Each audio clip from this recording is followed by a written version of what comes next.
యోహాను రాసిన సువార్త 5వ అధ్యాయము 19వ వచనం నుండి 47వ వచనం వరకు. ఈరోజు జూన్ నెల 29వ తారీఖు ఆదివారం 2025వ సంవత్సరంలో ఉన్నాం. ఈరోజు ప్రభు దినము రావడం చాలా సంతోషకరం. అలాగే ఈ జూన్ నెల చివరిలో ఉన్నాం.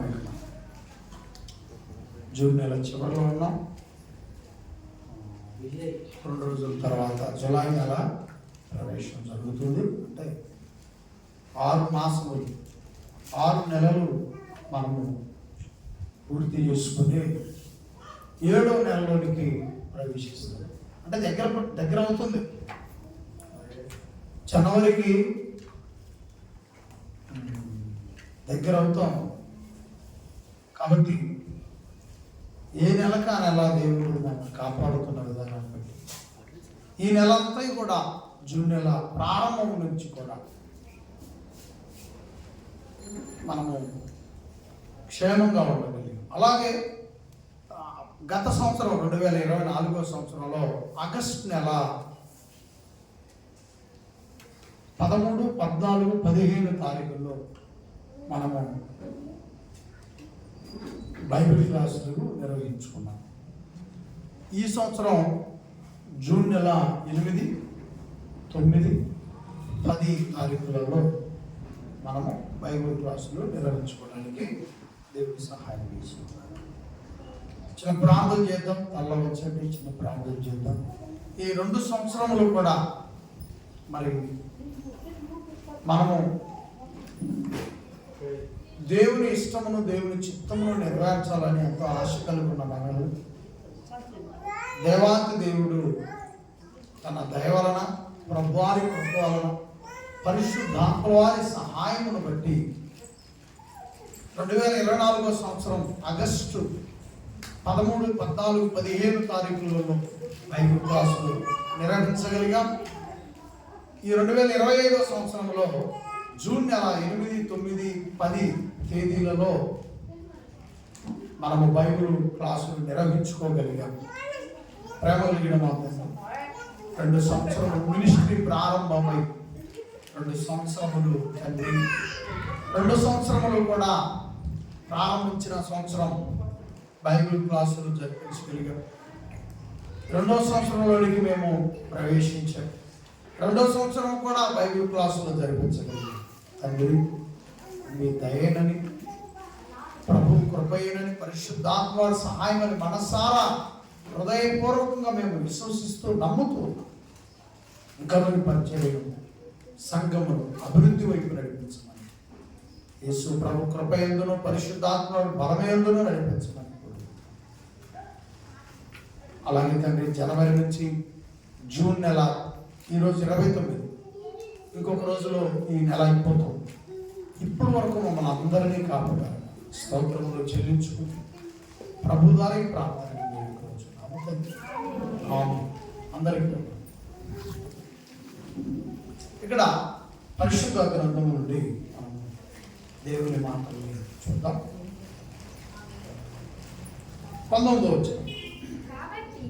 కాబట్టి యేసు వారికి ఇట్లు ప్రత్యుత్తరం ఇచ్చారు.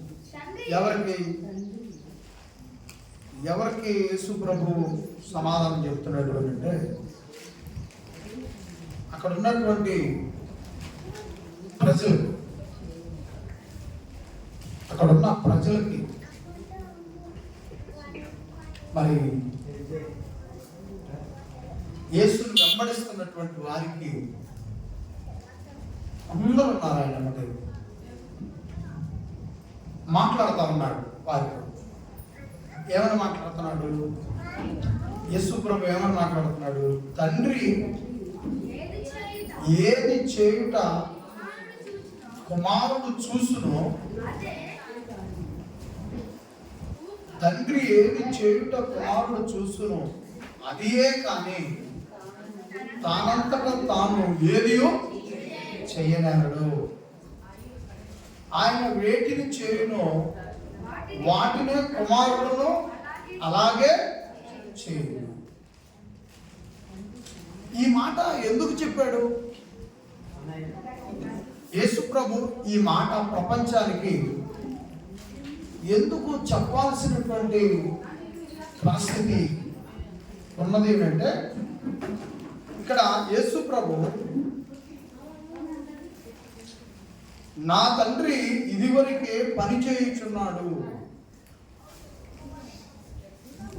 ఏం చెప్పాడు? నా తండ్రి ఇదివరకే పని చేయుచున్నాడు, నేను కూడా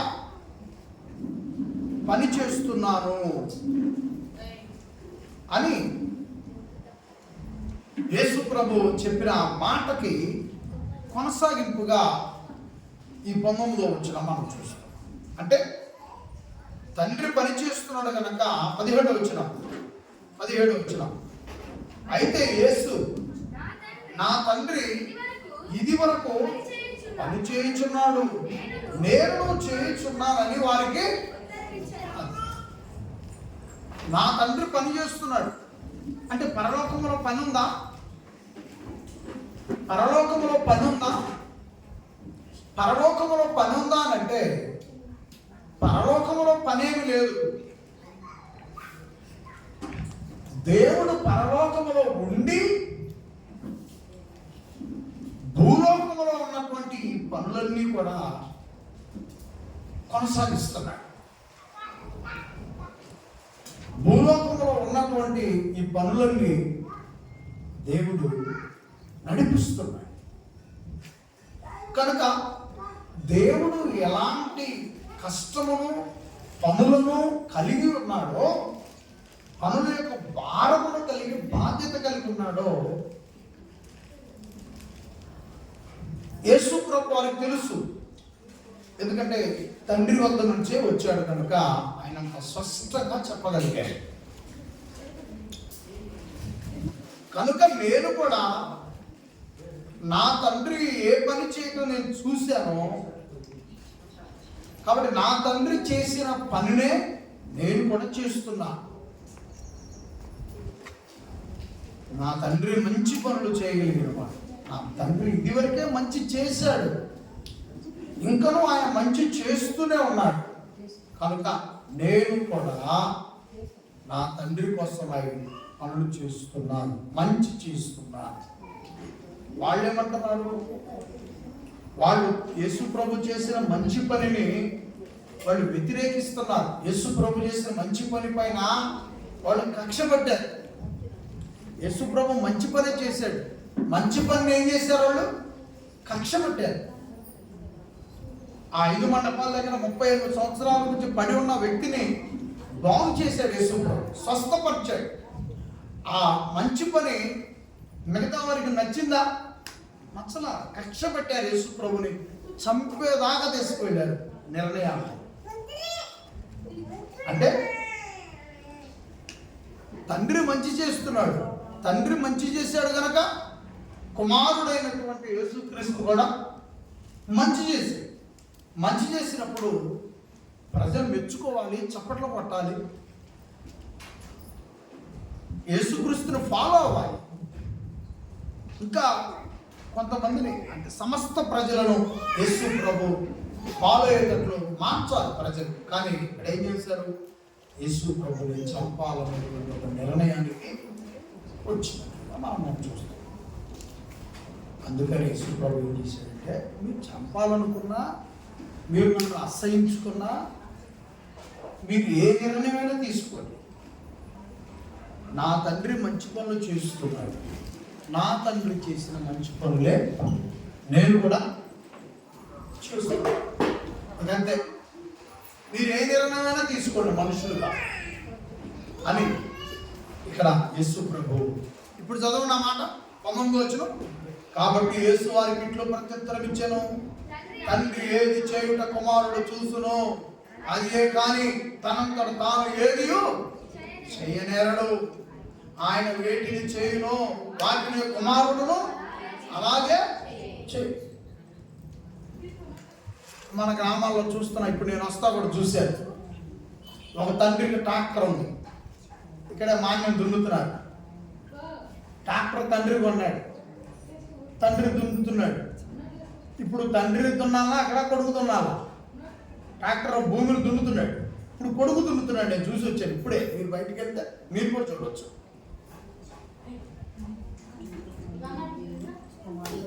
ఏమంటారు మరి దీనికి? తండ్రి పాట పాడుతుంటే కొడుకు దేవాలయంలో డ్రమ్ వాయిస్తున్నాడు, కాంగో వాయిస్తున్నాడు. అవి నాకు రావంటే కంజర వాయిస్తున్నాడు.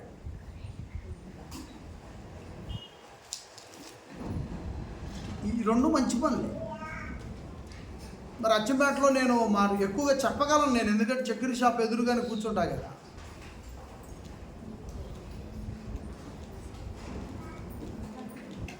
మరి తండ్రి మందు తాగి వెళ్తా ఉంటే ఆ తండ్రికి కొడుకు చేసా పట్టుకొని వెళ్తున్నాడు. ఆ పక్కన ఎంత ఒక 7 ఏళ్ళు ఉన్నాయి, 7 సంవత్సరాలు ఉంటాయి. ఆయన పట్టుకొని వచ్చాడు, ఒక క్వార్టర్ మింగాడు. ఇంకా మళ్ళీ కొద్దిగా మొత్తం కిక్ అనేది దిగిన తర్వాత మళ్ళీ వేసుకోవాలని వాడు పట్టుకున్నాడు. ఆ చేసాను పట్టుకొని. ఇక భయం ఏముంది ఈ సొసైటీలో? తండ్రి సపోర్ట్ ఉంటే ఇంక భయం ఏముంటుంది? ఇంకెవరు భయపెట్టేది ఎవరు, కొట్టేది ఎవరు?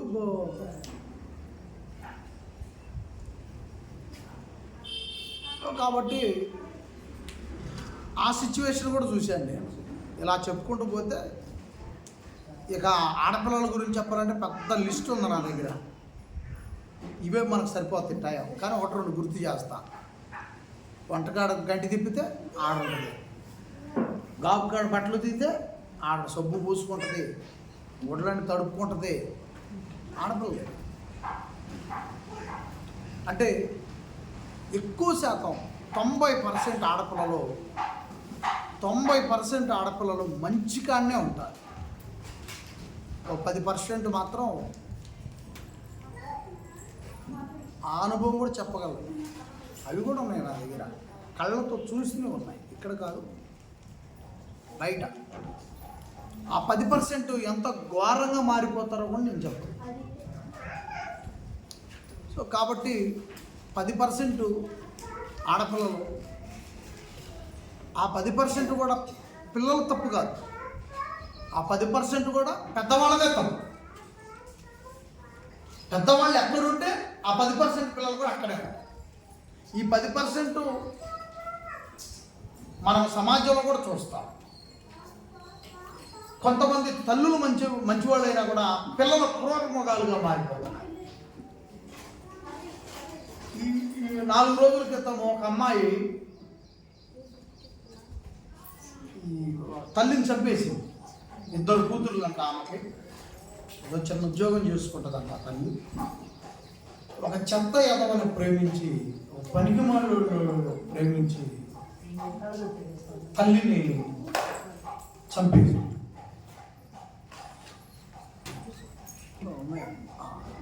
ఆ వీడియో ఒకసారి తీస్తావా? నీకు పంపించాను నేను, ఏదైనా అవకాశం ఉంటే చూడు.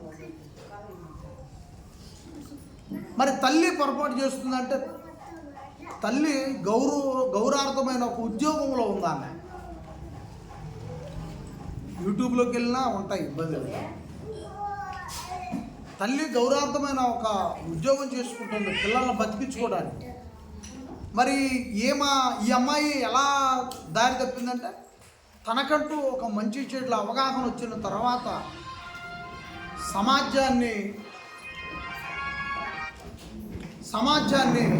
చూసి, సమాజంలో కొంత చెడు ఉంది కదా చూసి,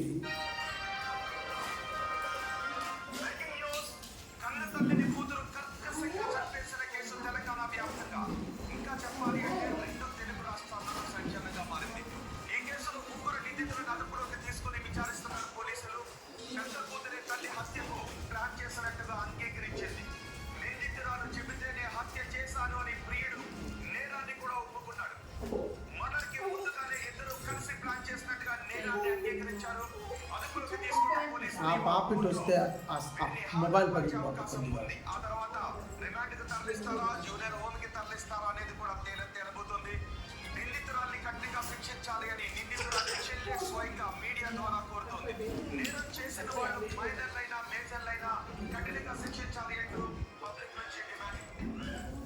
సరే, ఎందుకంటే విన్నారు కదా. ఇప్పుడు నేనేదో కథ స్టోరీ చెప్పాలా మీకు. రాష్ట్రం మొత్తం అల్లకుల్లం అయిపోతుంది ఆ వార్త గురించి. లేపేసింది తల్లిని. ఇప్పుడు ఆ అమ్మాయి ఎవడైతే నమ్మిందో ఆడేం చెప్పాడు, ఆ అమ్మాయి చంపమంది, నేను చెప్పాను, నాకు సంబంధం లేదు అమ్మాయి. ఇప్పుడు ఊరు ఎవరిని తెస్తారు? ఊరు ఎవరిని తెస్తారంటే ఆ అమ్మాయినే తెస్తారు. సెకండ్ హాఫ్ శిక్ష పడుద్ది. వాడికి ఏదైనా పడితే వాడి జీవితాంతం ముసలోడైందా జైల్లో ఉండేటట్టు వాళ్ళోళ్ళు ఎవడో ఒకడు 4-5 ఏళ్ల తర్వాత 10 ఏళ్ల తర్వాత పిటిషన్లు వేస్తూ ఉంటారు. ఏదో రాష్ట్రపతి దగ్గరికి వెళ్ళి క్షమాపణ తెచ్చుకుంటారు, బెత్తలాడితే ఏదో బయటకు వచ్చారు. స్పాట్లో ఉరిశిక్ష లేపేసేది ఎవరిని? కాబట్టి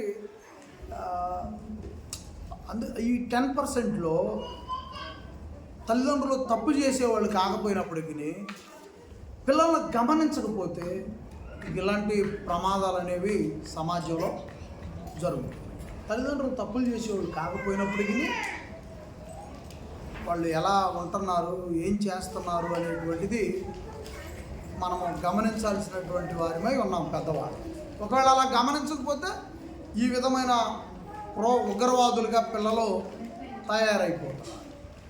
ఏమండి, మీరు అందరికీ ఫోన్లు ఉన్నాయి, మీరు ఏదైనా మనసు పెట్టి అలాంటి వార్తలు చూడాలంటే చూడవచ్చు. వచ్చిన దగ్గర అర్ధగంట పోయింది, మరి ఏం సరిపోయిందో ఏమండి. 20వ వచనం, తండ్రి కుమారుని ప్రేమించుచు తాను చేయి వాటి నెలను ఆయనకు అగపరుచున్నాడని మీతో నిశ్చయముగా చెప్పుచున్నాను. మరియు మీరు ఆశ్చర్యపడినట్లు వీటికంటే గొప్ప కార్యములు ఆయన అగపరచును. యేసు ప్రభు చెప్తున్నాడు, తండ్రి కుమారుణ్ణి ఏం చేస్తున్నాడంట? ప్రేమిస్తున్నాడు. అంటే యేసు ప్రభుని ప్రేమిస్తున్నాడు. యేసు ప్రభు ఇంకా గొప్ప కార్యములు, ఈ 38 సంవత్సరాల వాడిని బతికించటం కాదు, లేవనెత్తటం కాదు, మరి కానాను పెళ్లి విందులో మీరు ఇంకా చూస్తారు. తండ్రి కుమారుని ప్రేమిస్తున్నాడు కనుక, ఇంకా మంచి కార్యాలు జరుగుతాయి మన జీవితాల్లో కూడా. సేమ్ దేవుణ్ణి మనము ప్రేమిస్తూ ఉంటే దేవుడు మన బ్రతుకుల్లో కార్యాలు జరిగిస్తూ ఉంటాడు. దేవుణ్ణి ప్రేమించాలి, దేవుని పట్ల మన మనస్సు ఉండాలి, అప్పుడు కార్యాలు జరుగుతాయి. యేసు ప్రభు వారు చెప్తుంది కూడా, తండ్రి కుమారుని ప్రేమిస్తున్నాడు, ఇంకా మంచి కార్యాలు జరిపిస్తాడు. మనము కూడా దేవుని ప్రేమించాలి, అప్పుడు యేసు ప్రభు మన విషయంలో మంచి కార్యాలు జరిగిస్తాడు. ఏమండి? ఓకే. 21, తండ్రి మృతులను ఎలాగూ లేపి బ్రతికించునో అలాగే కుమారుడును తనకిష్టము వచ్చిన వారిని దేవుడు మృతులలోని ఎలాగూ లేపునో బ్రతికించునో అలాగే యేసు ప్రభు కూడా 22, 23 తండ్రి ఎవనికి తీర్పు తీర్చుడు కానీ తండ్రి గణపరచునట్లుగా అందరూ కుమారుని గణపరచవలెనని తీర్పు తీర్చుటకు సర్వాధికారము కుమారునికి అప్పగించి ఉన్నాడు. కుమారుని గణపరచని వాడు ఆయనను పంపిన తండ్రిని, అది యేసు ప్రభుని గణపరచని వాడు తండ్రిని కూడా గణపరచలేదు. ఈ మాటలు ఎందుకు చెప్పాడు? ఇంత ప్రసంగాన్ని ఎందుకు వివరించాడంటే, యేసు ప్రభు చెప్పాడు, తండ్రి నా సొంత తండ్రి అన్నాడు. యేసు ప్రభు నా తండ్రి అంటావా అని వీళ్ళు యేసు ప్రభు పైన ఖర్చు పెట్టారు. అప్పుడు యేసు ప్రభు చెప్తున్న మాటలు, తండ్రిని గణపరచునట్లుగా అందరూ కుమారుని కూడా గణపరచవలెను. కానీ కుమారుని గణపరచకుండా వాళ్ళు ఏ నిర్ణయం తీసుకున్నారు? 18వ వచనంలో ఏ నిర్ణయం తీసుకున్నారు? యూదులు యేసు ప్రభుని చంపేయాలని నిర్ణయం తీసుకున్నారు. 18వ వచనం చదవండి. ఆయన విశ్రాంతి దినమున మీరుట మాత్రమే కాక దేవుడు తన సొంత తండ్రిని చెప్పి తను దేవునితో సమానంగా చేసుకుని కనుక ఇందు నిమిత్తము యూదులు ఆయనను చంపవాలని మరెక్కువగా ప్రయత్నము అది వీళ్ళు ఆ ప్లాన్లో ఉన్నారు. యేసు ప్రభు ఏం చెప్తున్నాడు 22:23లో, నా తండ్రిని కనపరిచిన వాడు కుమారుని కనపరిస్తేనే తండ్రిని కనపరిచినట్టు లెక్క. కుమారుని కనపరచకుండా కుమారుని ఏం చేయాలనుకుంటున్నారంట మీకు ప్రజలంతా. కాబట్టి మీరు చేస్తున్న ఆరాధన, మీరు ఇదివరకు కలిగి ఉన్న నమ్మకం, మీరు ఇదివరకు కలిగి ఉన్న భక్తి అది చెల్లదు. ఎందుకంటే మీరు కుమారుని ప్రేమించట్లేదు కనుక, కుమారుని గణపరచట్లేదు కనుక మేము భక్తిపరులు అనుకుంటున్నారు. మేమే చేసిందే మంచిది, మా నైవేద్యము, మా బలియాగములు దేవునికి ఇష్టమైనవి అనుకుంటున్నారు.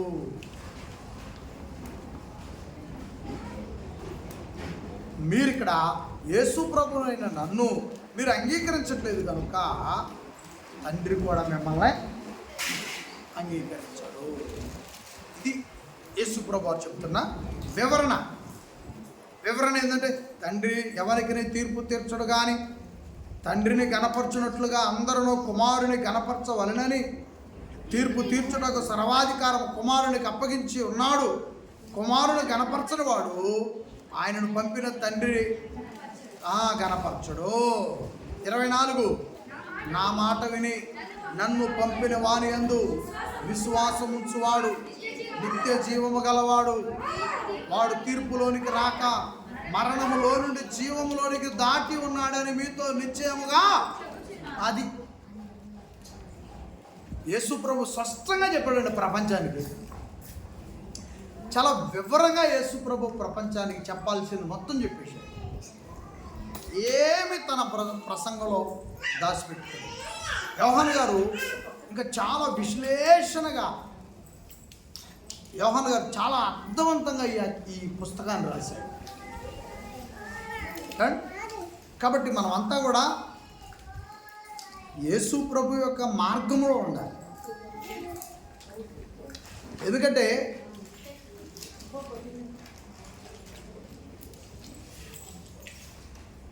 మనము జీవములోనికి దాటుకోవాలని అంటే యేసు ప్రభు మార్గంలో ఉంటేనే జీవంలోనికి వస్తాం. మరణములో నుండి జీవంలోనికి దాటుకొని ఉన్నాడని మీతో నిశ్చయముగా చెప్తాను. ఎప్పుడు యేసు ప్రభును అంగీకరిస్తే, యేసు ప్రభు దేవుని కుమారుడని నమ్మితే, ఇక్కడ ఉన్న మనమంతా నమ్మాం. యేసు ప్రభు దేవుని కుమారుడని నీవు నమ్మిన తర్వాతే బాప్తిసం తీసుకుంటావు. నువ్వు ఒప్పుకున్న తర్వాతే బాప్తిసం తీసుకుంటావు. కాబట్టి మనమంతా నమ్మాం. మనమంతా నమ్మి ఉన్నాం కనుక నమ్మని వారు అనేక మంది ఇంకా ఉన్నారు కనుక అలాంటి వారి కోసం ప్రార్థించాలి. నమ్మిన మనము కూడా విశ్వాసము కలిగి చివరి వరకు కూడా భక్తి కలిగి జీవించాలి. అండ్ 25 మృతులు దేవుని కుమారుని శబ్దము విను గడియ వచ్చుచున్నది, ఇప్పుడే వచ్చి ఉన్నది, దానిని ఇనువారు జీవింతురని మీతో నిశ్చయముగా చెప్పుచున్నాను. 26 తండ్రి ఎలాగో తనంతట తానే జీవము గలవాడై ఉన్నాడో అలాగే కుమారుడు తనంతట తానే జీవము గలవాడై ఉండుటకు కుమారునికి అధికారము. బాబు నువ్వు ఇటు కూర్చోమ్మ.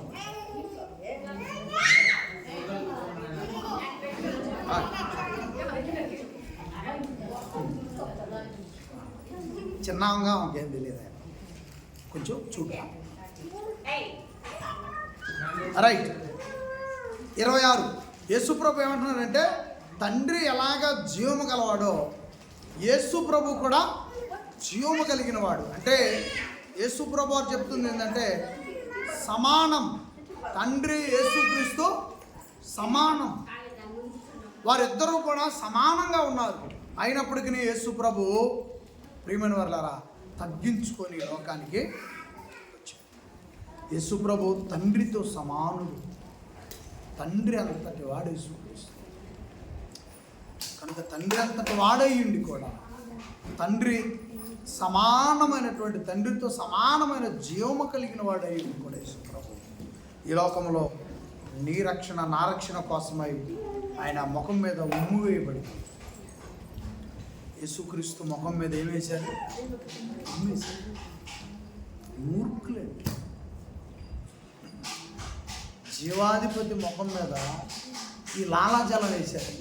నోట్లో నుంచి వచ్చే లాలాజలం జీవం మీద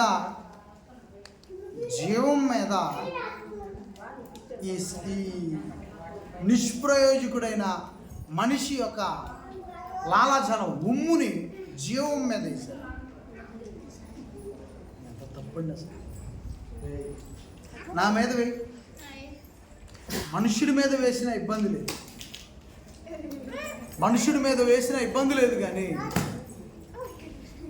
ప్రియమైన వాళ్ళారా జీవం మీద ఉమ్మి వేశారు.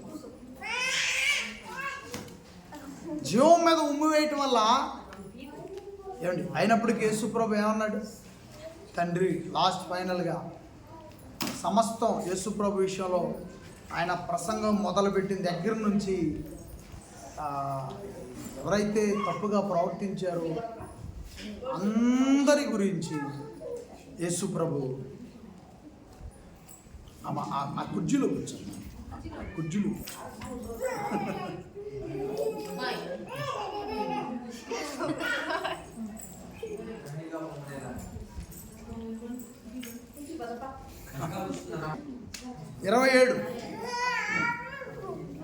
27 వచ్చిన మరియు ఆయన మనుష్య కుమారుడు కనుక తీర్పు తీర్చుటకు తండ్రి అధికారం అనుగ్రహించను, దానికి ఆశ్చర్యపడకుడి.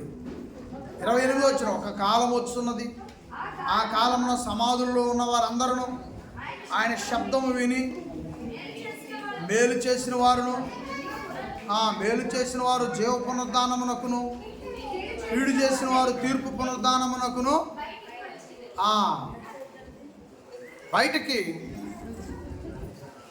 వచ్చేదరు. యేసు ప్రభు వారు మేలు చేసిన వారు సమాధుల నుండి ఒకరోజు వస్తారంట. అందరూ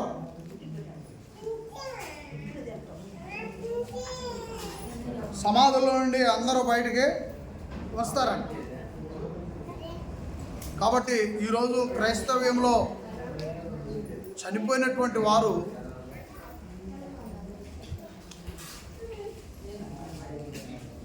ఎందుకు సమాధి చేయబడతారని అంటే, వాళ్ళు మట్టి నుండి మన జీవితం ప్రారంభమైందని దేవుడు చెప్పాడు, తిరిగి మరలా మట్టికే చేరాలని దేవుడు చెప్పాడు. మళ్ళీ యేసు ప్రభు వారు రెండవ రాకడలో వచ్చినప్పుడు ఆయన శబ్దము విన్నప్పుడు సమాధిలో నుండి చనిపోయిన వారంతా తిరిగి లేస్తారు. ఆ కాలమున సమాధిలో ఉన్న వారందరూ ఆయన శబ్దము విని మేలు చేసిన వారు జీవ పునరుద్ధానమునకును, కీడు చేసిన వారు తీర్పు పునరుద్ధానమునకును బయటికే వచ్చారు. అది మేలు కీడు రెండు ఉన్నాయి. మనం దేన్ని ఫాలో అవుతామో దాన్ని మనందరికీ మన మనస్సాక్షి తెలుసు. కనుక మనము జీవ పునరుద్ధానానికి వెళ్ళాలంటే మనం మేలు చేయాలి, మంచి చేయాలి. కీడు వైపు మనం వెళ్ళకూడదు, కీడు మన దగ్గరకు రానియకూడదు, కీడు దగ్గరకు మనం వెళ్ళకూడదు, కీడు మన దగ్గరకు రానియకూడదు. ఈ కీడు అనేది మనల్ని తీర్పు పునరుద్ధానంలోనికి నెట్టేస్తుంది. కనుక మనము జీవ పునరుద్ధానం వైపే మన అడుగులు వేయాలి, మన మాటలు ఉండాలి, మన మనస్సు ఉండాలి. దానికోసం అందరం కూడా ప్రయాసపడాలి. అండ్ జీవ పునరుద్ధానం కోసమే మన తపన ఉండాలి, మన యొక్క మనస్సు ఆలోచన ఉండాలి, మన నిర్ణయాలు ఉండాలి.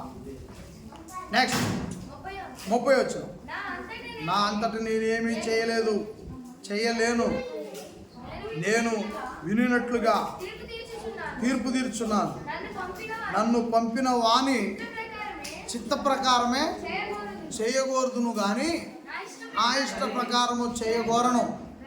కనుక నా తీర్పు అది యేసుక్రీస్తు మాటలు న్యాయమైనవి.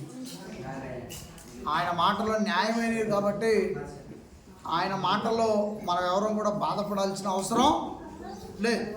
నా చెప్పాను కదా, వాక్యము మనల్ని సరిచేస్తుంది, హెచ్చరిస్తుంది, ఆశీర్వదించుద్ది, మనకి జ్ఞానము నేర్పుద్ది.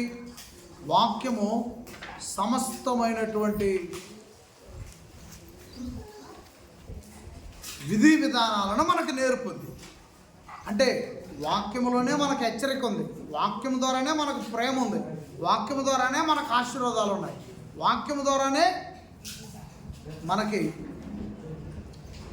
దేవుడు ఏమి చెప్పాలో, ఏమి చేయకూడదో, ఏమి చేయొచ్చో అవన్నీ దేవుడు వాక్యం ద్వారా చెప్పాడు.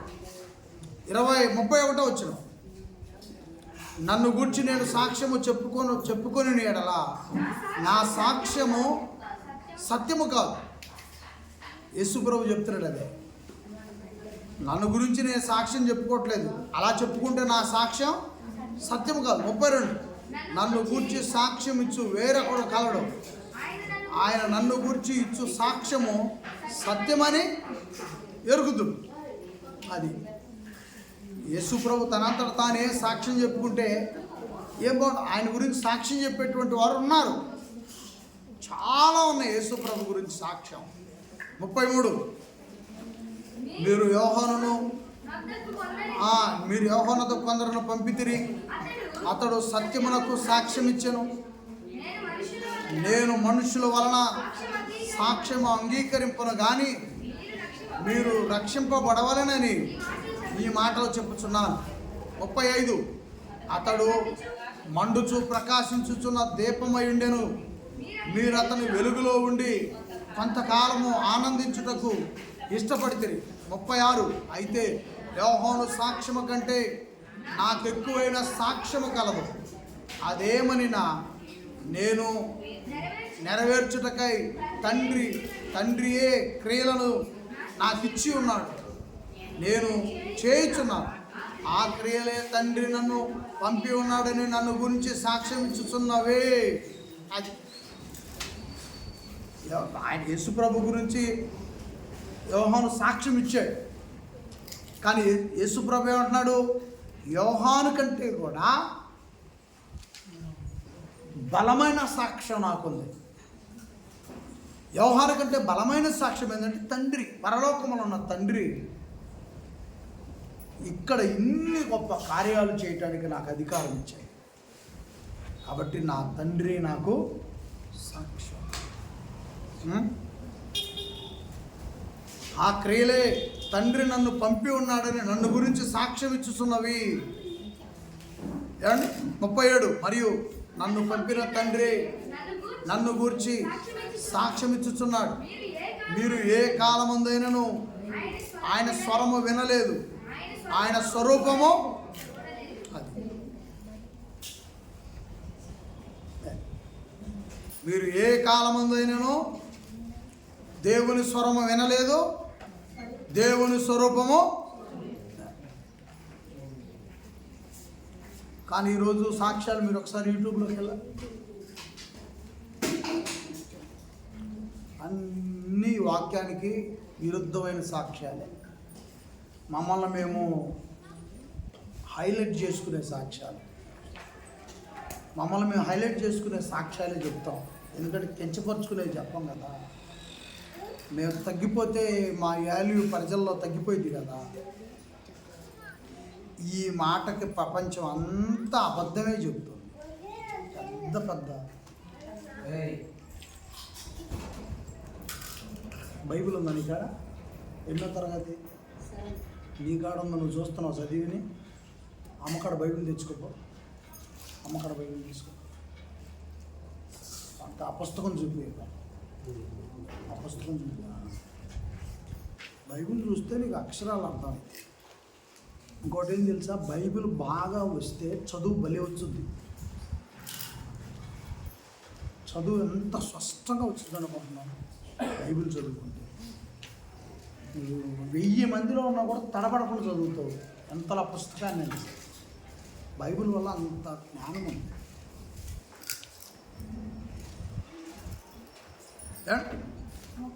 ఇప్పుడు యేసు ప్రభు చెప్పిన మాట నమ్ముదామా, నేను చెప్పిన మాట నమ్ముతారా? ఎవరి మాట మనకు ముఖ్యమైంది?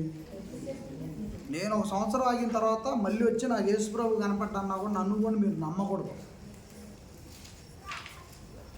నేను ఏదన్నా నాకు జనంలో ఫాలోయింగ్ తగ్గిపోతుందని నేను అబద్ధం ఆడాను అనుకో, ప్రజల్లో ఫాలోయింగ్ పెంచుకోవాలని నేను ఏదైనా అబద్ధం ఆడాను 1 సంవత్సరం ఆగిన తర్వాత మీరు నమ్మాల్సిన అవసరం లేదు. నేను నమ్మకూడదు. ఎందుకంటే యేసుక్రీస్తు మాట ఏనాటికి తప్పదు. మాటలు తప్పేవాళ్ళు ఎవరు? మనుషులు. కాబట్టి మాటను తొందరపడి మనం తప్పుతామేమో, కానీ యేసుక్రీస్తు మాత్రం ఏనాటికి ఈ ఆకాశం, భూమి ఆకాశం ఉన్నంతకాలం కూడా ఆయన మాట తప్పు కాదు. మరి వీళ్ళు చెప్పేవన్నీ, మరి మన చుట్టూ చెప్పేవాళ్ళు, మన చుట్టూ బ్రహ్మపరచు ఆత్మ ఉందని పరిశుద్ధాత్మ వారు ఉన్నారు. బ్రహ్మపరచు దెయ్యపాత్మ కూడా. కాబట్టి దెయ్యపు ఆత్మ భ్రమపరచు ఆత్మకి లోబడ్డవాడికి అది యేసు ప్రభువా లేకపోతే వెలుగుదోత ఇవన్నీ ఏం తెలియవు. అడ్డం పెట్టి చెప్పేస్తాడికి అంతే. అసలు ఏది నోటుకొస్తే అది వాగేస్తారంతే.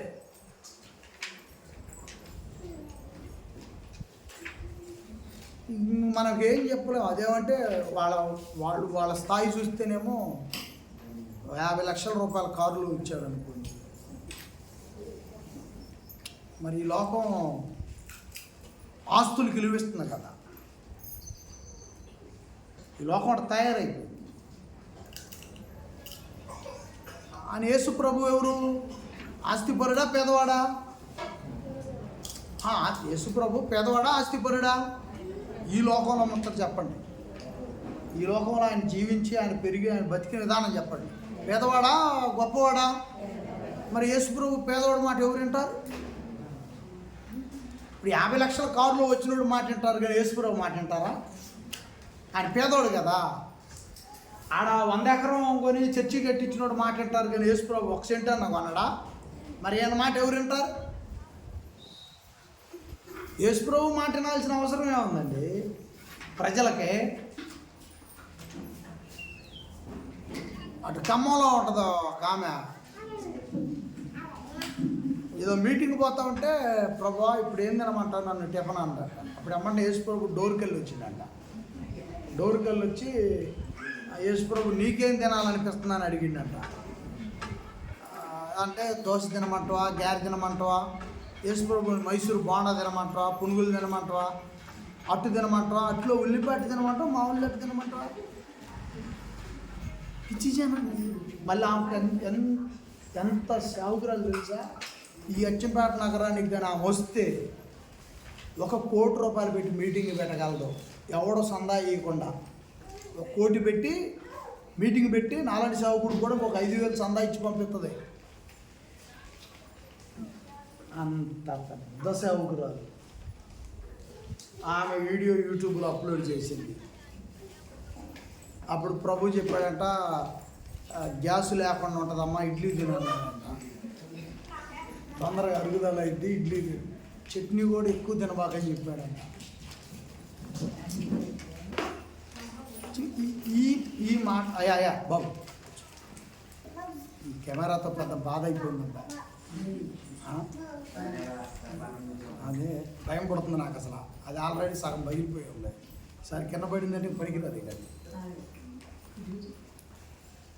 కొంచెం దయచేసి ఆలోచించండి. నిన్న ఒక ఆమె చెబుతున్నా, నిన్ననే విన్నా. ఆమె ఏమన్నా ముసలామె, ఇప్పుడు ఇడ్లీ టిఫిన్ గురించి చెప్పిన ఆమన్నా ముసలామె. మరి ఇంకొక అక్కాయ ఉంది రాజమండ్రిలో, కసువుడుతుందంట. పబ్లిక్ మీటింగ్లు ఇవి, పబ్లిక్ అప్లోడ్, యూట్యూబ్లో పబ్లిక్ అప్లోడ్ ఇవి. ఏమి ఎవడో కథ చెప్తే నేర్చుకొని వచ్చి చెప్పింది కళ్ళారు మేము విన్నది, మేము చూసింది వీడియో అది. అక్కాయి ఏమో కొంచెం 40 ఏళ్ళు ఉంటాయి అక్కాయికి. ఏం చెప్తుంది, పేర్లు చెప్పడం నాకు ఇష్టం లేదే, ఎందుకు చెప్పడం ఉంది, వాళ్ళని బాధ పెట్టడం నాకు ఇష్టం లేదు, కించపరచడం. కానీ వాళ్ళ అమాయకత్వాన్ని చెప్పక తప్పదు ఈ మాట కోసం. ఆమె ఇల్లు ఉడుతుందంట. వాళ్ళ తమ్ముడు విజయవాడలో చేస్తున్నాడు ఇక్కడ. ఆమె ఇల్లు ఉడుస్తుంది రాజమండ్రిలో. మణికట్టు నొప్పి వచ్చిందంట. ఇల్లు ఉడుతుంది. వెంటనే యేసుప్రభు గదిలోకి వచ్చాడు. పేరు పెట్టి పిలిచాడంట. ప్రభువా అన్నదంట. నీకు మణికట్టు నొప్పి రాకుండా ఉండాలంటే చీపిరి కొంచెం కిందకో మొత్తానికి కొద్దిగా పైకో, అది నాకు మర్చిపోయా, ఇన్ని ఛానల్ అయితే కొంచెం కిందకు పట్టుకోమని పైకి పట్టుకోమని చెప్పాడంట. చీపిరి పైకి.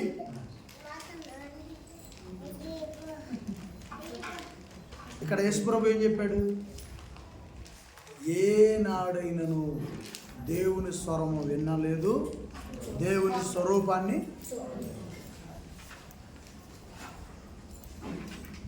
వీళ్ళు ఏం చెప్తున్నారు? మొత్తం రివర్స్. కోడిది పోసుకుంటే యేసుప్రభు మాట్లాడుతున్నారు, 50 రోజులు ఉపవాసం ఉంటే యేసుప్రభు మాట్లాడుతున్నారు.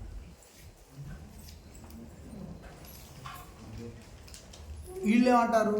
మాతో మాట్లాడింది మాకు కనపడదే, దేవుడు కాదు యేసుప్రభు. మళ్ళీ ఈ నాటకం వేశాడు, మాకు కనపడదు దేవుడు కాదు యేసుప్రభు కనపడ్డాడు. యేసుప్రభు విషయంలో కూడా ఏం చెప్పబడింది? యేసుప్రభు విషయంలో కూడా ఏం చెప్పబడిందంటే ఆయన లాస్ట్ కనపడది, లాస్ట్గా మాట్లాడింది ఒక పౌలు గారికే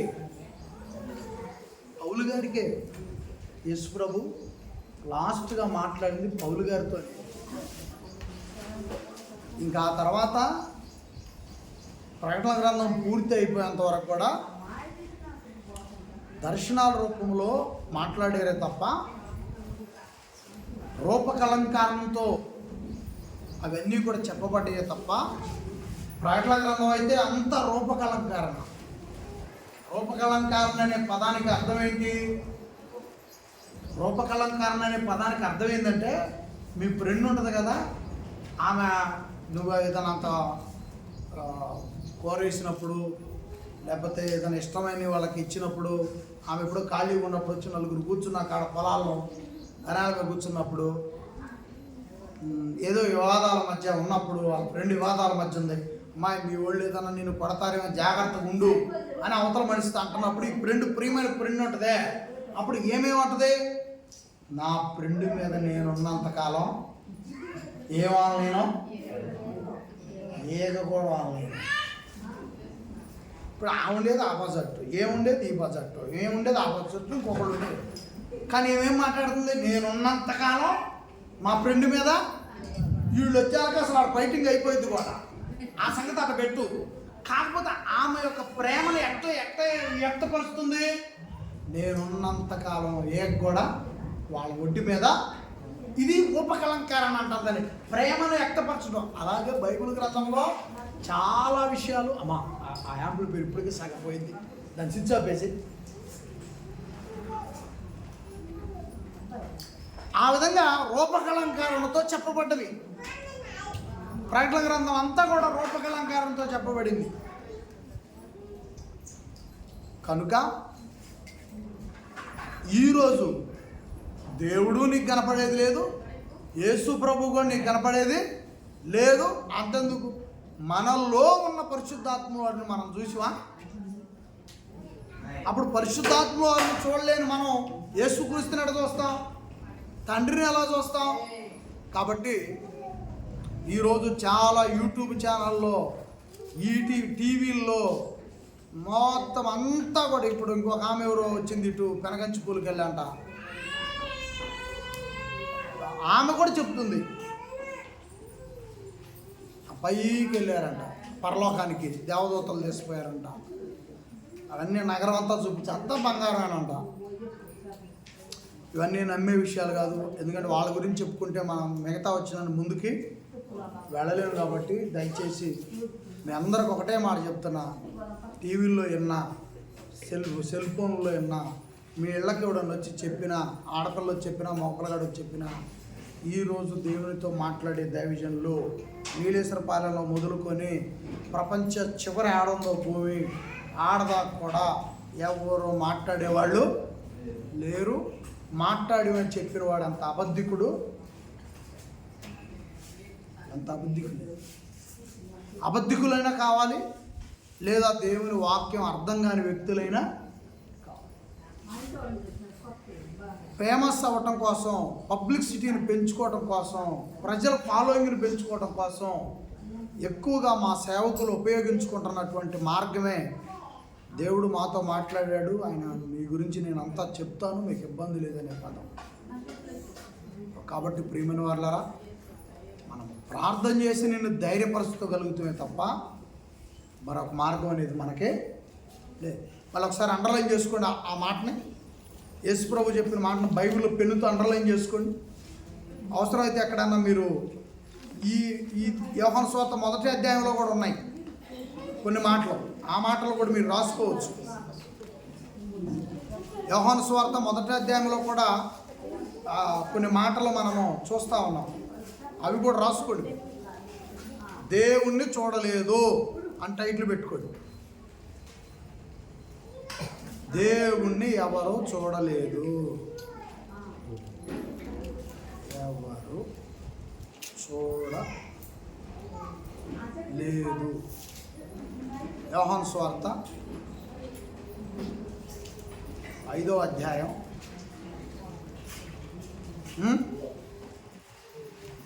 37వ వచనం,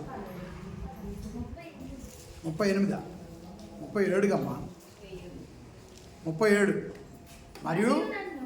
మరియు నన్ను పంపిన తండ్రి నన్ను గురించి సాక్ష్యం ఇస్తున్నాడు.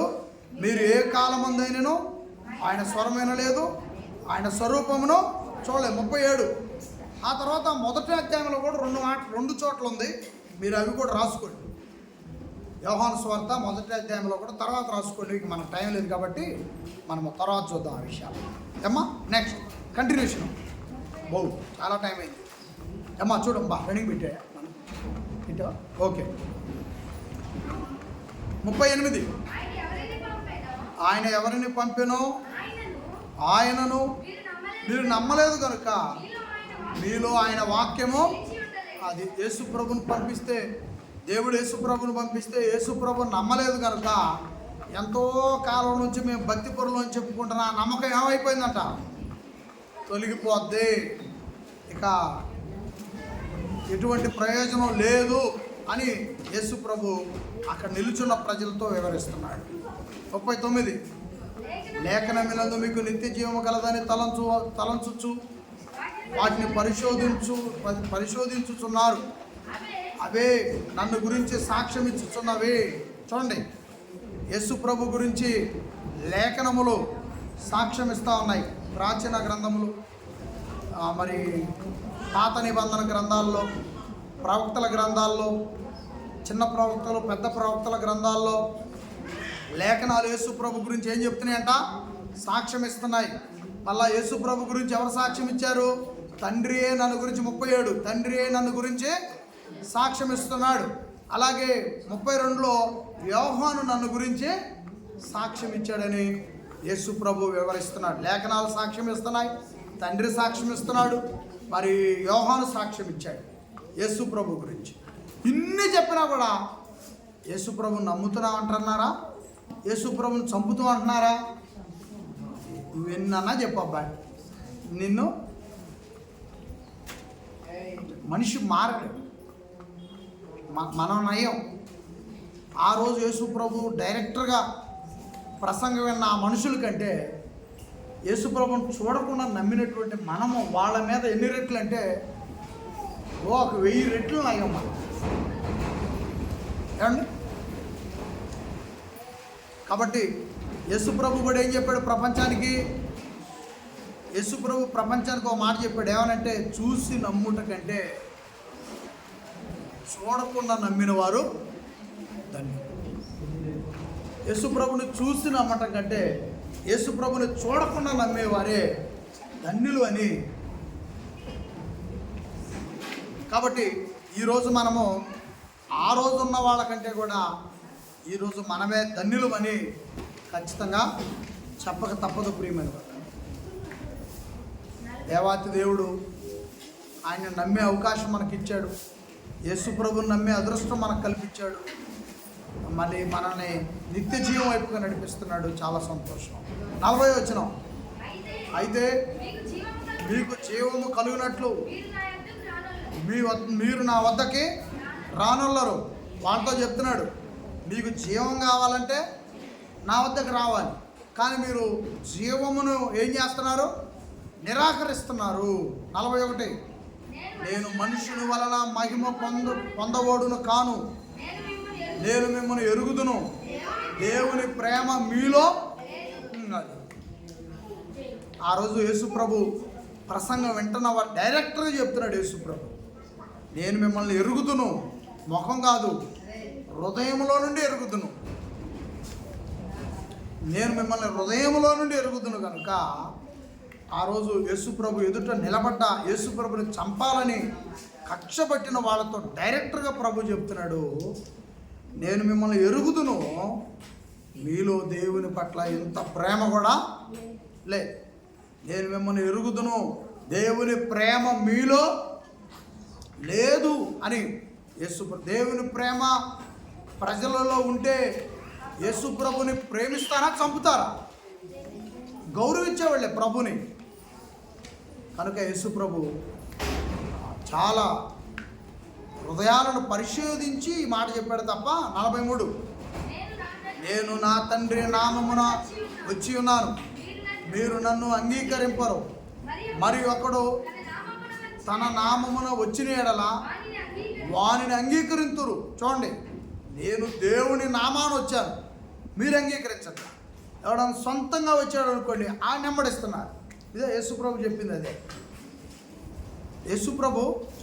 యేసుప్రభుని పక్కన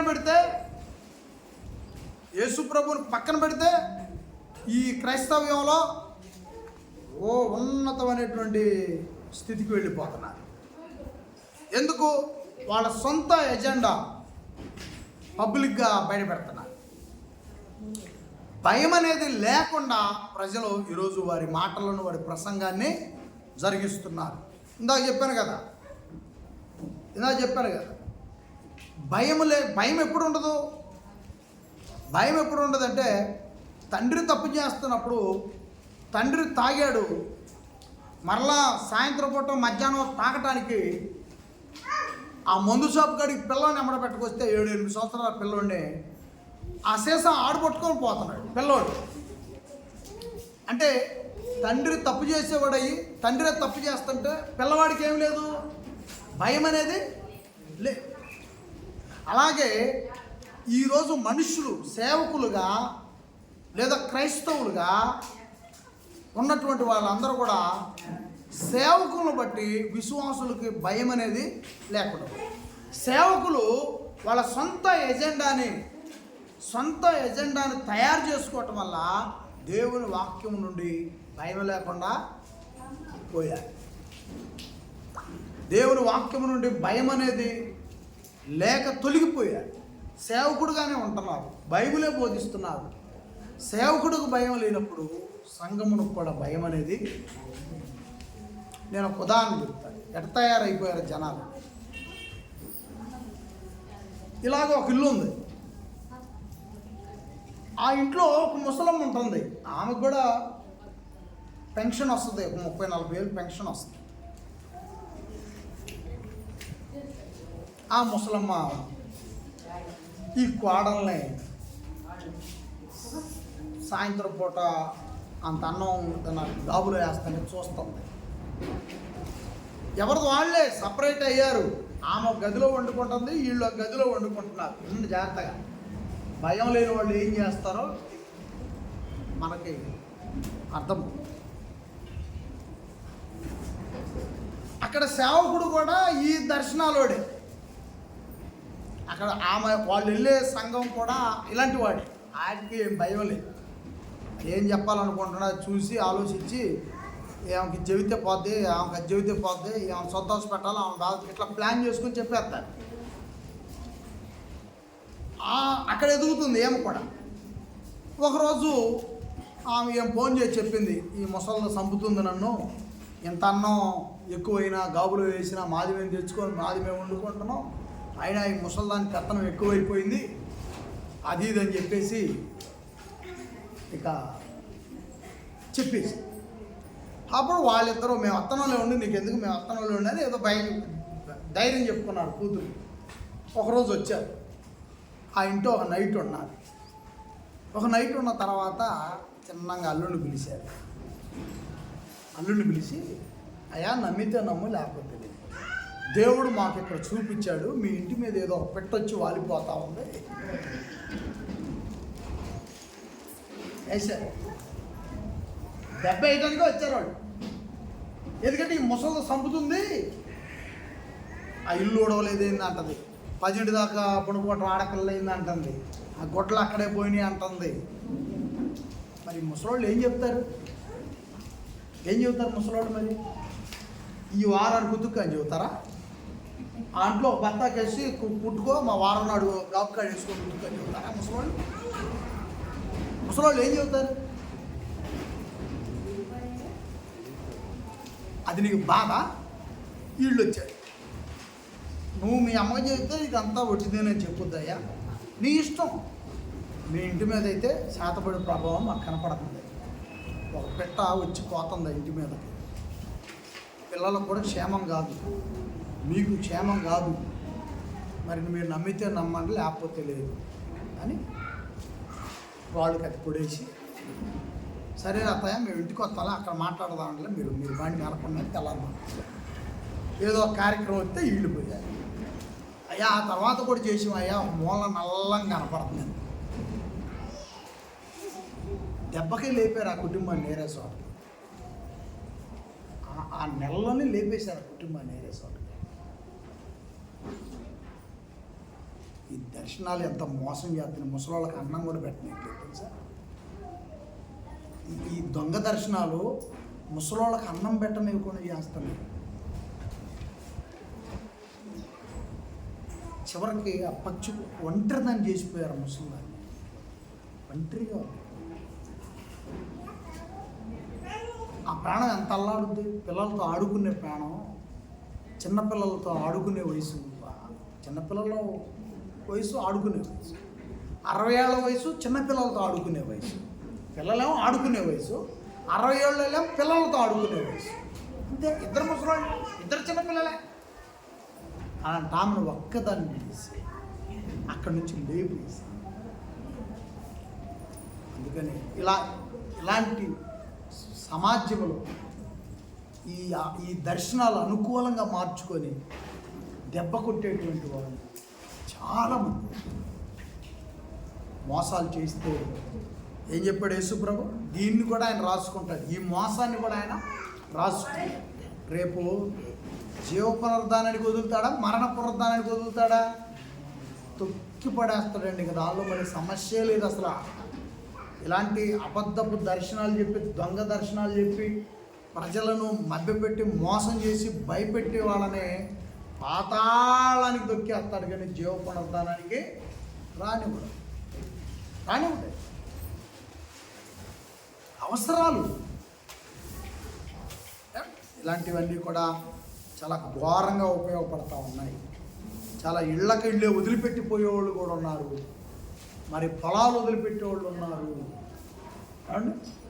ఇలాంటివన్నీ చెప్పటం వల్ల నమ్మి ఉద్యోగాలు కూడా వదిలిపెట్టేస్తున్నారు. మంచి నోటికాడ వచ్చే ఉద్యోగాన్ని కూడా వదిలిపెడుతున్నారు. కాబట్టి ఇలాంటివన్నీ కూడా మీరు దయచేసి మనసులో పెట్టుకోండి. మళ్ళీ చెప్పలేము మనం ఇలాంటి విషయాలు.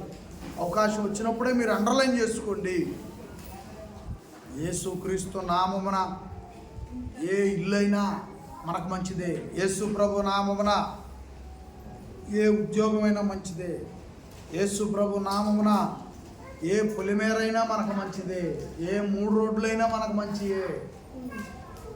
ఏది మంచిది కాదే. మరి ఎట్ట పాడుతున్నావు పాట? నీవు లేని చోటేది యేసయ్యా,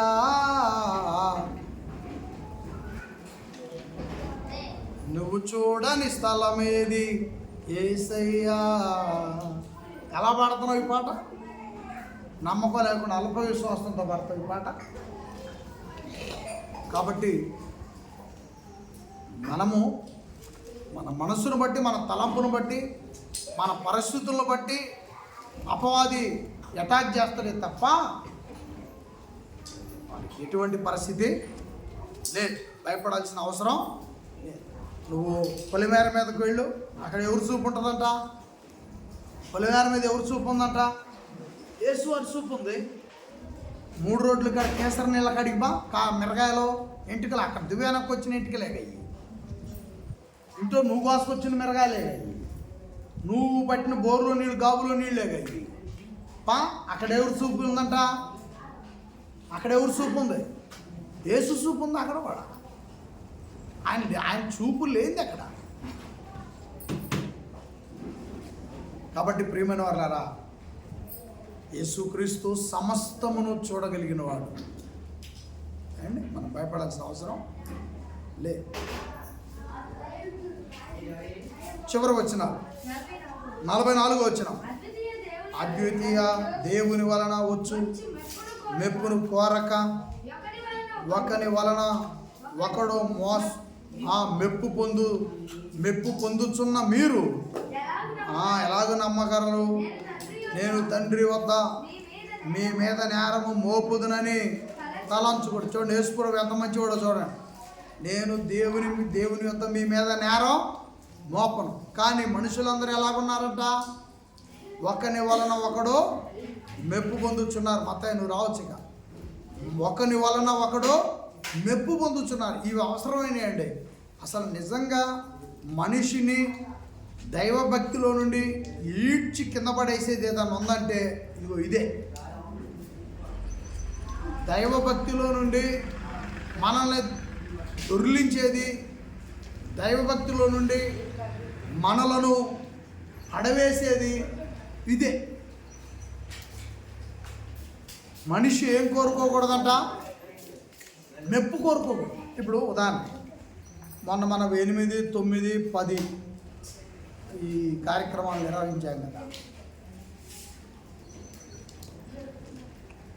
మనందరం కూర్చొని ఏదమ్మా ఎట్ట చేసి మనం బాగా చేసి వాళ్ళు ఏదైనా ఇట్లాంటి డైలాగులు అని చెప్పుకున్నాం. దానిలో ఉప్పు ఎక్కువైందో దానిలో ఏది తక్కువైందో మనకు సంబంధం లేదు. ఆడ వండాం, మనం తిన్నాం, ఏదో చేయగలిగాం, ఇంకా చేయాలనే ఆశతో ఉన్నాం. అంత మంచి చేద్దాం, మంచి కార్యక్రమాలు దేవుని తరపున మనం జరిగిద్దాం. కానీ మీరు నన్ను పొగడాల్సిన అవసరం లేదు, నేను మిమ్మల్ని పొగడాల్సిన అవసరం. ఎందుకో తెలుసా? పొగడతలు ఏం చేస్తాయంట? దైవభక్తిలో నుండి ఇక్కడ కొంతమందికి ప్రార్థన చేసాం మనం, కానీ వాస్తవానికి చాలామంది ఆ పనిలో ఉన్నారు, ప్రతిరోజు ఉన్నారు. కాకపోతే ఏంటంటే వాళ్ళకి ఆ రోజు ఆ బాధ్యత తప్పు చెప్పి చేసేవే తప్ప. కానీ చాలామంది చెప్పిన వాళ్ళు కాకుండా ఇంకా చాలామంది పాల్గొన్నారు, ఏదో ఒక పని చేస్తూనే ఉన్నారు. కనుక అది దేవుని పని, దానికి నేను మిమ్మల్ని పొగడాల్సిన పని లేదు. కాకపోతే ఏంటంటే మంచి పనిలో ఉన్నారమ్మా, మీకు ఆశీర్వాదం కలుగుతుంది అని మాత్రం చెప్పగలను. అంతేగాని మిమ్మల్ని పొగడాల్సిన పని లేదు. ఎందుకంటే మెప్పు మనకి ముప్పు, అది పెట్టుద్ది నిప్పు. ఏంటంట? మెప్పు మనకు ముప్పు, అది పెట్టుద్ది నిప్పు. అప్పుడు అడవులే కాలిపోతాయి. మనం చూడండి, అడవులు నిప్పట్టుకుంటే ఆరిపోయే వాళ్ళే ఉంటారు, అలా ఉంటాయి. అటు విదేశాల్లో అయితే ఎక్కువ కాలిపోతాయి, ఇటు మనకల్లి తక్కువ. కాబట్టి ప్రియమైన వాళ్ళరా, ఎక్కడో పర్వాలేదమ్మా బాగానే చేశారని ఒక మాట, అది ప్రేమతో చెప్పేదే. కానీ చివరి మాట, మెప్పులు ఎవరో కోరుకోవద్దు. సేవలో, ఈ పరిచర్యలో మెప్పులు ఎవరో కోరుకోవాల్సిన పని లేదు. అది చాలా నొప్పులు తీసుకొస్తుంది. మెప్పులు కోరుకుంటే నొప్పులు వస్తాయి, ముప్పు వస్తుంది. దాని తర్వాత చాలా ఇబ్బందికరమైన పరిస్థితులు ఏర్పడతాయి. మెప్పు యేసుక్రీస్తు మాటని విననీయకుండా చేస్తుందంట. మెప్పులు కోరుకునే వాళ్ళు యేసు ప్రభు మాట వినలేరంట. అక్కడ ఆయన చెప్తున్నాడు, నేను చెప్పేది కాదు. మెప్పు బాబు చూడు బైబిల్. మెప్పు యేసుక్రీస్తు మాట విననివ్వదంట. ఏమైంది ఒకటి చూపి, బైబిల్ చూడు.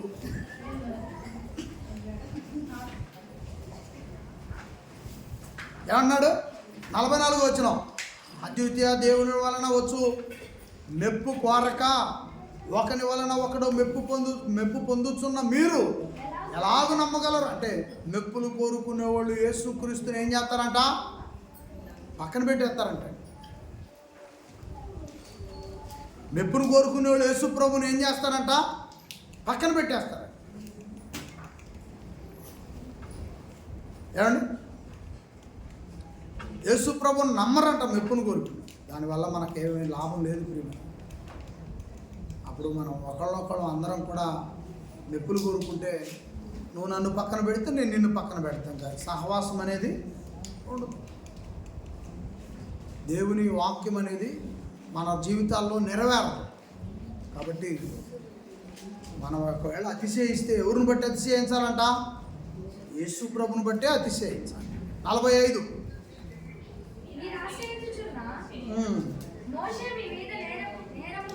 మీరు ఆశ్రయించున్న మోషే మీ మీద నేరం మోపును.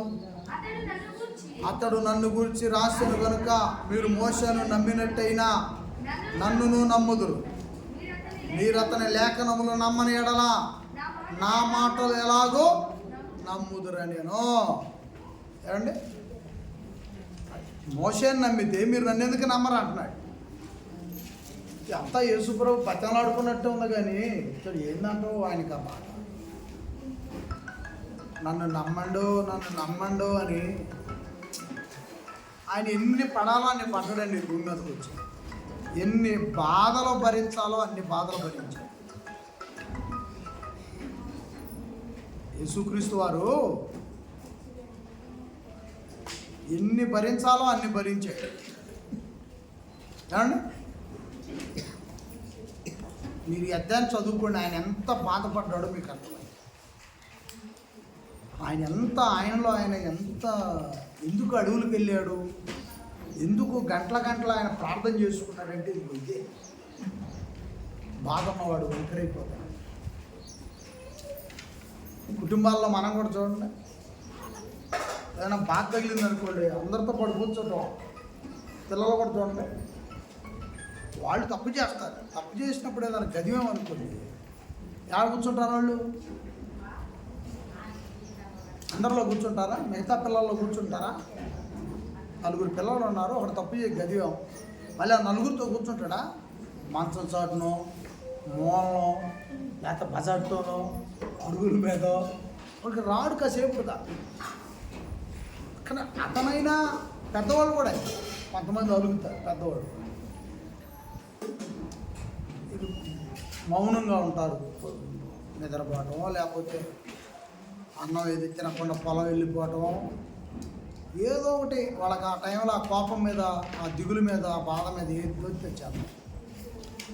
సరే, అది మాట అంతా సద్దుమణుగుద్ది. మనం పిల్లలను చూసుకోనో లేకపోతే సద్దుమణుగుద్ది మనకు ఆ బాధని. కానీ యేసుక్రీస్తుకి ఏనాడు సద్దుమణగలేదు. వీళ్ళు పెట్టిన బాధ ఏ రోజు కూడా ఆయనలో బాధ అనేది తొలగిపోలేదు. పిల్లగాడన్నా ఇంకొక గంటకి అన్నం తినే టయానికి నాకు కూడా అన్నం ఏమని నువ్వు కొట్టిందో, నువ్వు ఏదైనా గబకర మాట్లాడి మర్చిపోదు. భార్య అయినా సాయంత్రానికి, భర్త అయినా సాయంత్రానికి సమాధాన పడిపోదు. కానీ యేసుక్రీస్తు వారిని, ఆయన జీవితాన్ని పరిశీలిస్తే ఎక్కడా కూడా ఆయన బాధ లేని రోజంటూ లేదు. చూడండి, చివరికి మోషేనైనా నమ్మారు, కానీ ఎక్కడ మనం నిర్మాకాండం చెప్పుకున్నాం, ఆయన చెప్పిన మాటలన్నా మీరు నమ్మరా? నా గురించి ఆయన కూడా చెప్పాడుగా, నా గురించి చెప్పినటువంటి ఆయన మాటలు కూడా మీరు నమ్మరా? ఆయన నమ్మినప్పుడు మరి నన్ను ఎందుకు నమ్మరా అంటున్నాడు. మోషేని నమ్మినప్పుడు నన్ను ఎందుకు నమ్మరు? అంటే ఈ లోకంలో ఆ రోజున్న మనుషుల స్థానంలో, మనుషుల హృదయాల్లో మోసే హై రేంజ్లో ఉన్నాడు. యేసుక్రీస్తు ఎక్కడో కింద ఉన్నాడు ప్రజల హృదయాల్లో. సామాన్యుడైన మనిషి మోషే, ఒక మనిషిని హత్య కూడా చేశాడు మోషే. అలాంటి వ్యక్తిని నమ్మారు, కానీ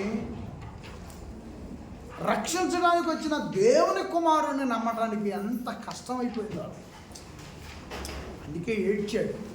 ఇట్లా అరణ్యానికి పోయాడు, సాయంత్రం పూట ఏడుస్తూ ఉండేవాడు. ఈ జనం ఏందని ఆయన ఇట్లా తయారైపోయారని ఏడ్చేవాడు, యేసు బాధపడేవాడు. కాబట్టి ఆయన బాధను పంచుకొని, ఆయన బాధలో మనం కూడా పాలు పంపులు పొంది, యేసు ప్రభు మాటలు ప్రకటిస్తే, కన్న తండ్రి మాటలు ప్రకటిస్తే వారి బాధని ఎంతో అంతో మనం తగ్గించిన వాళ్ళం. అదే దేవుని పని చేయటం. బాధను, దేవుని బాధని, యేసు ప్రభు బాధని, పరిశుద్ధాత్మ వారి బాధని తగ్గించటం. మనం దేవుని పని చేస్తాం, ఆ బాధ నుండి తగ్గించబడతారు. ఆ బాధ నుంచి వాళ్ళు రిలాక్స్ అవుతారు. వాళ్ళకు కూడా బాధ ఉందా, దేవునికి బాధ ఉందా అంటే, దేవునికి బాధ ఉందా అంటే, పిల్లల ఏడల తల్లిదండ్రులకు బాధ లేదా? పిల్లల ఏడల తల్లిదండ్రులకు బాధ ఎప్పుడు దాకా ఉంటుంది?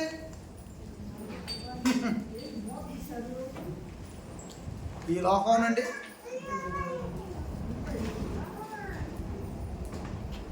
అలాగే మరి దేవునికి, యేసుక్రీస్తు వారికి, పరిశుద్ధాత్మ వారికి బాధ ఎప్పుడు దాకా ఉంటుంది? ఈ లోకం అయిపోయిన దాకా ఉంటుంది. మనకెప్పుడు దాకా ఉంటుంది? మనం పోయిన దాకా ఉంటుంది. దేవునికి ఎప్పుడు దాకా ఉంటుంది? ఈ లోకం పోయిన దాకా ఉంటుంది. కాబట్టి దేవునికి బాధ ఉందా అని ఒకవేళ నువ్వు ప్రశ్న వేసుకుంటే ఉంది. ఆ రోజు యేసు ప్రభుని నమ్మని వాళ్ళు ఎంతోమంది ఉన్నారు, బాధపడ్డాడు. మరి ఈరోజు కూడా ఈ 20 మంది 25 మందిని తప్పిస్తే ఎంతమంది ఉన్నారు? మరి దేవుడు ఎలా సంతోషపడతాడు? దేవుడు ఎలా ఆనందంగా ఉన్నాడని నీకు చెప్పమంటావు? నన్ను చెప్పు. ఆయన ఎంతో ఆనందంగా ఉన్నాడని 20 మందిని బట్టి చెప్పమంటావా? కనుక నిన్ను బట్టి ఆయన సంతోషిస్తే, వేల మందిని బట్టి ఆయన ఏడుస్తూ ఉన్నాడు. ఆయన యేసుక్రీస్తు సిలువ రక్తము వేల మందిని పిలుస్తాం. కాబట్టి ప్రియమైన వారులారా, యేసువారి బాధను అర్థం చేసుకొని, యేసువారు ఎంత ఈ లోకంలో బాధపడ్డాడో తెలుసుకొని ఆలోచించి మీరు కూడా చేతనైనంత వరకు ఎంతో అంతో పనిచేయాలని మీ అందరికీ తెలియజేస్తూ, తండ్రిని సంతోషపెట్టాలని మీ అందరికి పిలుపునిస్తూ ఈ మాటలు ప్రభు ద్వారా ముగిస్తూ ఉన్నాను. ప్రభు నామమును మీరు ప్రకటిస్తూ నేను ముగిస్తూ ఉన్నాను. ఈ మాటలు మీరు దయచేసి మీ హృదయాల్లోకి తీసుకొని ఇంకా మిగతా వారితో మీరు ఈ మాటలను ముచ్చటించాలని, ఆ బాధని ఎంతో అంతో మీరు యేసుక్రీస్తు బాధని ఇతరులను ప్రభు వద్దకు నడిపించి ఆ బాధను మీరు తగ్గించాలని, యేసు ప్రభుకి సిలువ బాధ ఎక్కువ, ఈ బాధ ఎక్కువ అంటే ఈ బాధే ఎక్కువైంది. ఈ బాధలో ఆయనకు ఆ సిలువ బాధ పెద్ద ఏమనిపించలేదు, అసలు ఆయన దాన్ని అసలు ఆలోచించలేదు కూడా. ఎందుకంటే ఆయన జీవితం అంతా కూడా ఈ మనుషులు నమ్మక, చెప్పింది వినక, వాళ్ళు అగ్నిగుండానికి పోతుంటే అది కళ్ళ ముందు ప్రభు కనపడతా ఉంటే వీళ్ళంతా నరకంలో పడేవాళ్ళని వాళ్ళని చూసి యేసుక్రీస్తు ఏడవటమే సరిపోయింది. కనుక ఆ సిలువ బాధను మనం తగ్గించాలి. యేసుక్రీస్తు కన్నీటి బాధను మనం తగ్గించాలి. ప్రభువును పంపించిన కన్న తండ్రి కన్నీటి బాధను తగ్గించాలి. నీలో నాలో ఉండి మనం చూస్తున్న పరిశుద్ధాత్మల బాధను తగ్గించాలి. చేస్తారని నేను నమ్ముతున్నాను. మీరు అలాంటి పని తీసుకుంటారని నేను విశ్వసిస్తున్నాను. మీరు అలాగ చేయగలరనుకోండి నేను నమ్ముతున్నాను. నేను దూరాన ఉన్నప్పటికీ కూడా మీరు అలా చేసేవాళ్ళని మీకు బాధ్యతగా ఈ మాటలు నేర్పించి నేను బయలుదేరుతున్నాను. మీరు కూడా ఆలోచించాలని, నేను మీ విషయంలో ఉంచుకున్న నమ్మకాన్ని మీరు ఉమ్ము చేయకుండా, ఆ నమ్మకాన్ని ఉమ్ముతో పడేయకుండా, ఒమ్ము చేయకుండా మీ హృదయాలలో ఫలింపజేసి కన్న తండ్రిని సంతోషపెడతారని మీకు తెలియజేస్తూ నేను ముగిస్తాను. ప్రార్థన చేసుకుందాం అందరం కూడా నేల మీద కూర్చోండి. అందరికీ వందనములండి.